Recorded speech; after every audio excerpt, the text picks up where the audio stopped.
Good evening, ladies and gentlemen. When I was younger, my definition of success could be summed up in one image: a glass-walled corner office in New York City. A tailored suit, the skyline stretching behind me like I owned it. Think of Harvey Specter in Suits, sharp, untouchable, but unstoppable. For years, that image was my North Star. You worked hard, joined the right company, climbed up the corporate ladder rung by rung until you reached the very top. The top floor, that same corner office, the CEO. And honestly, it's not a bad dream to have.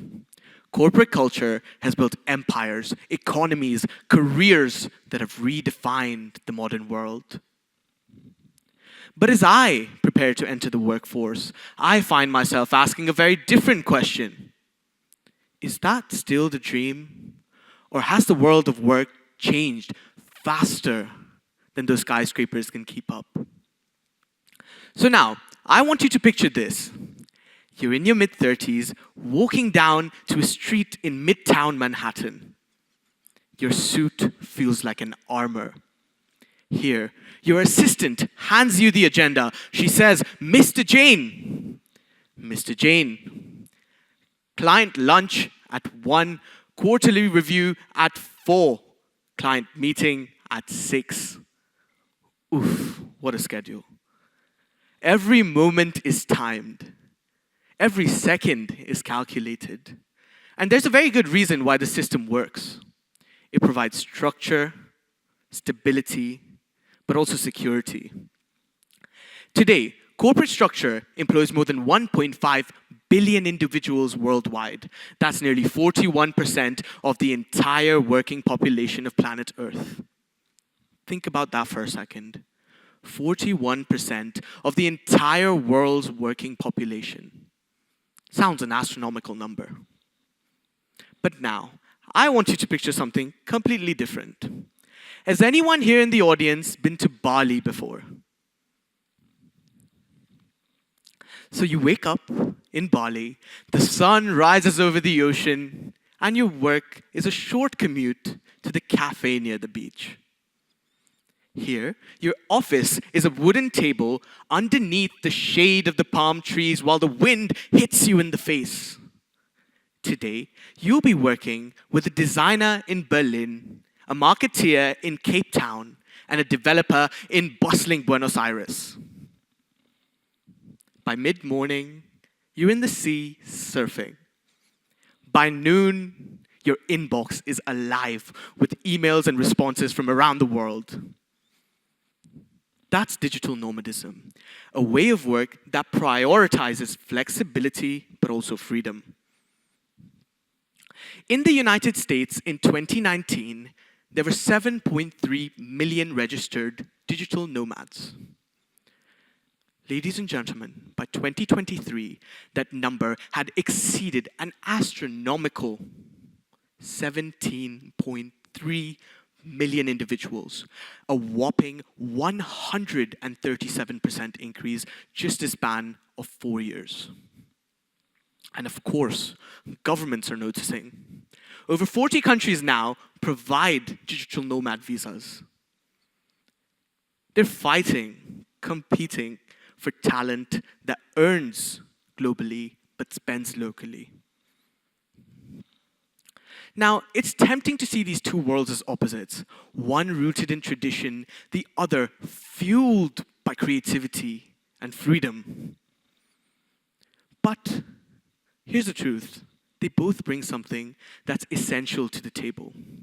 Corporate culture provides structure, stability, mentorship, turns today's rookies into tomorrow's world leaders, tomorrow's icons, tomorrow's idols. Scalability. It turns today's startups into tomorrow's unicorns, tomorrow's Apples, Facebooks, Googles. Just because of this one thing, mentorship. On the other hand, digital nomadisms provide adaptability in an ever-changing world, creativity sparked by exposure, but also something that nothing could offer. Balance. Balance between your work and your personal life, without sacrificing one for another. Imagine how incredible that will be. Some may say that corporate structure builds you the horizons, builds you the skylines. But I say digital nomadism will definitely show you the horizons. But here lies the danger, ladies and gentlemen.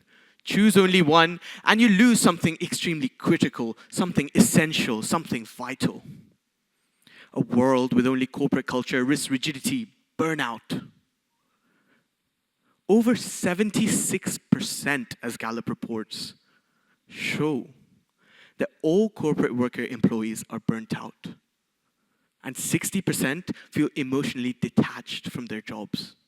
60% of 1.5 billion individuals feel detached from their jobs. How much loss is that to the world economy?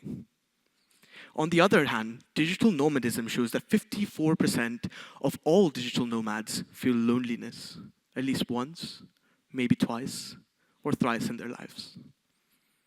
Additionally, nearly half struggle to separate work with their personal life. They can't just simply hang their work at the door and move on. Their work is their life. But differing paths, but same human cost. So the solution is not to choose one or the other, but to build a bridge between them. Some companies are already experimenting. Spotify, for example, from their work from anywhere policy, allows employees to work in the office, at home, or anywhere else in the entire world. Think about that for a second. Months of in-person, deep collaborations followed by periods of remote creativity. Success measured in output rather than hours in a chair. So I still picture the Harvey Specter suit sometimes.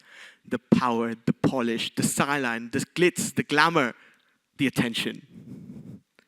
But now, my definition of winning is something completely different. Winning is waking up to know that your work supports your life rather than the other way around. Winning is having the stability to stand firm and the freedom to move when the decision calls. So maybe the question is not which world you will choose.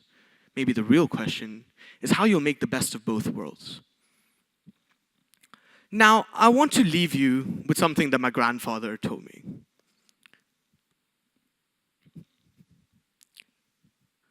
Structure without freedom is a cage.